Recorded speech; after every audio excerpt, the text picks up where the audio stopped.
everybody, welcome to another video. This one is the NS Iwata W300WB. Just before I start, just to say thank you to all the new subscribers, and obviously thank you to the original subscribers as well. And if you are liking what you see, then if you think about giving us a subscription, it would be good. Just helps the channel grow. We're also on Instagram and Facebook, and I'll put a link to the YouTube channel and the Instagram and Facebook, etc., in the description of the video if you want to go along and click on those. So we got the W300WB. Now I make a distinction between the WB and the normal W300 because the normal W300 doesn't have the split nozzle which the WB does. So you'll notice when you look at these guns that the nozzle has 3 splits in it. And it's the same technology as they use in the WS, the LS, the LPH 400, wider 4L, WBX, W400s, etc. A lot of the ones with WB on it or similar have a split nozzle. Some have 3 splits, some have 4 splits, but this particular one has 3 splits. But it does make a difference to the way they work. So what I was thinking, I originally got this gun on eBay and I paid about £90 for it, and it was the first one of these that I got, and it was quite dirty, etc. I cleaned it up and it cleaned up really well, and it had hardly been used, to be honest. It had just been neglected, I think. So I got that really cheap, and then I got a 1.2 again. I just bought it on eBay. I can't remember now how much I paid for it. It's a little while ago. And I thought, well, it would be more of the same, and it was. So the 1.0 and the 1.2 worked exactly the same as each other, just, you know, a bit more delivery with the 1.2. And then I thought, well, I'll get the 1.4. So I got the 1.4. I got that from Japan. I got it from Painting Tools Japan. I'm not sponsored by them or anything. It's just where I got it from. And people often ask, so that's where I got it from. Because it's a fair bit cheaper normally to get them from Japan than it is from the UK, but they only seem to do the 1.4, and I thought, well, I'll try the 1.4 because it's probably just going to be more of the same, because one of the things with this gun is it's relatively slow, particularly for clear coat. It's not particularly fast, but a really good quality results. Anyway, so I got the 1.4 and it just didn't quite gel the same with the clear coat. If you're using it with full fluid and full flat fan, it just seemed, with my clear anyway, which is a HS clear, it just seemed to overwhelm it slightly, and it was putting it on fine. It was just, I mean, I heard somebody say once, if the clear's on, if there's too much clear on, it looks a bit cheesy, it looks a bit overdone, and it was just doing that really.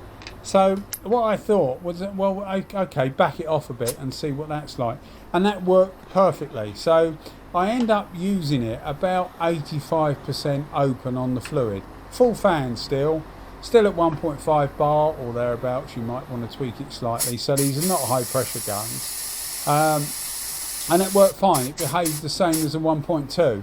So if you're worried about a 1.2 or a 1.4, the 1.4 is perfectly capable of acting like a 1.2. I suppose 1.2 isn't capable of acting like a 1.4, but from what I've seen or what I've used of the 1.4, I think the 1.2 is the ideal size. So by all means go for a 1.4, but I found that it's best to back it off slightly with the clear coat. I haven't used it for base coat, actually, the 1.4.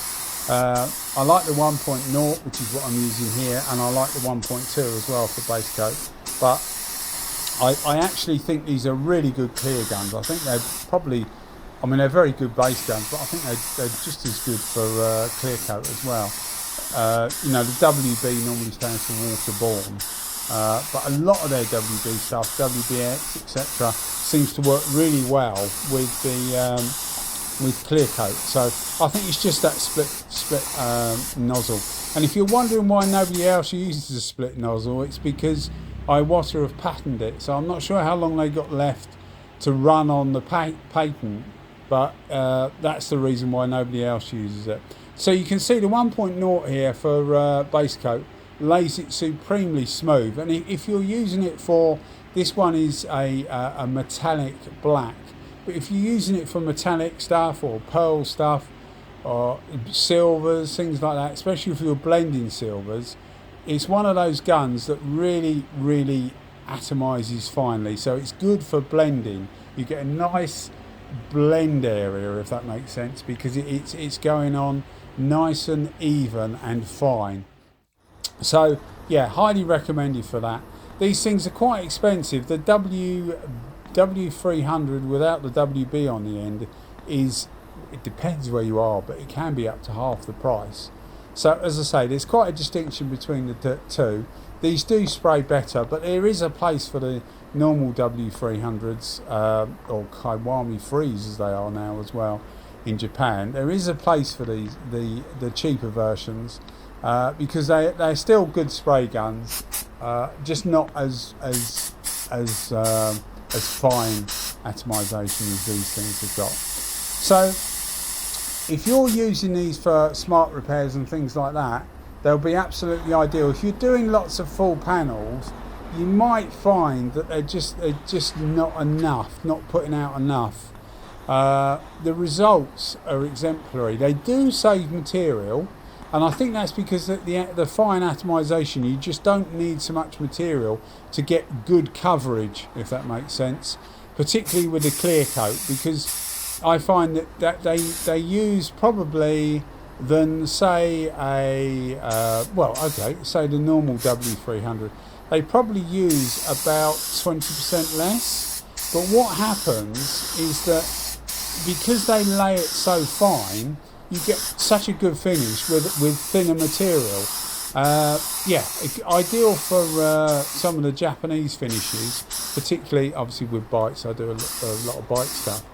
The Japanese have this knack of really getting a small amount of lacquer on that still looks good. It's a very fine peel, but when you sand it to do a repair or whatever, there's hardly any lacquer on there, and that will be a similar thing to this. It just puts it on really smooth, so you don't need loads of it on there to flow out, if that makes sense. Of course, it will matter what lacquer you're using, but this is only a cheap lacquer. This is a U-pole lacquer, and this doesn't flow particularly well. I've been using quite a few different clear coats recently, and this doesn't flow that well. So this gun really helps with a clear coat like this, because it puts it on really super smooth.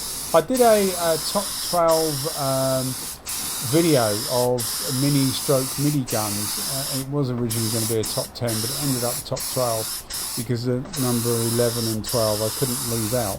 But this came second, and it's my personal favourite, and I know I'm doing the video, so if it's my favourite I should put it in number one, but I felt that the DV1S, which in the UK is probably only about £30 different price wise to this. It comes with two tips. It's just as fine atomization. It's still slow like most of these smaller guns will be. I felt it just deserved the top spot really, and as I say, it's not because it's a better gun, it's just simply because it comes with two tips really, so it just made it better for the value for money score. And although I buy a lot of spray guns, I'm quite indulgent in what I do, I realise that a lot of people won't have the time, money, space, effort, will or whatever to do a similar thing to me. So I am conscious when people watch these videos that they will only have the money for one, so I'm trying to guide people really to what one I think is best. But as you can see, the results speak for themselves. A 1.0 or 1.2 for base coat is sublime. 1.0 or a 1.2 for clear coat is also sublime. 1.0 is obviously slower than a 1.2. The 1.4 I think will be good for waterborne base coats, and I think it's just as good for clear, but I don't like it on full fluid. It might be different with different clear coats. I tried it with two and it was similar, but they were both quite thick, cheap clear coats, if that makes sense, so they don't flow out particularly well. But the results are exemplary. So if you're looking at a 1.4 and you're thinking, well, it's cheaper than a 1.3, that's if you're in the UK or other places, I presume it's the same. Go for the 1.4, just back it off a little. You might find it's fine for what you do at full fluid, but I found that it just didn't work quite right on full fluid. It looked a bit cheesy, whereas you can see this is just backed off. I'm trying to show you the metallic. Unfortunately, this was done in, I think it was the end of January or February. Daffodils are out, so yeah, end of February, I think, something like that. Sorry, end of January, I think. But there was no sun about, but it looks lovely in the sun. Anyway, guys, hope you liked the video. Thanks for watching them. As I say, I'll keep them coming as long as you keep watching them. Once again, guys, thanks very much for watching. Cheers. Bye-bye.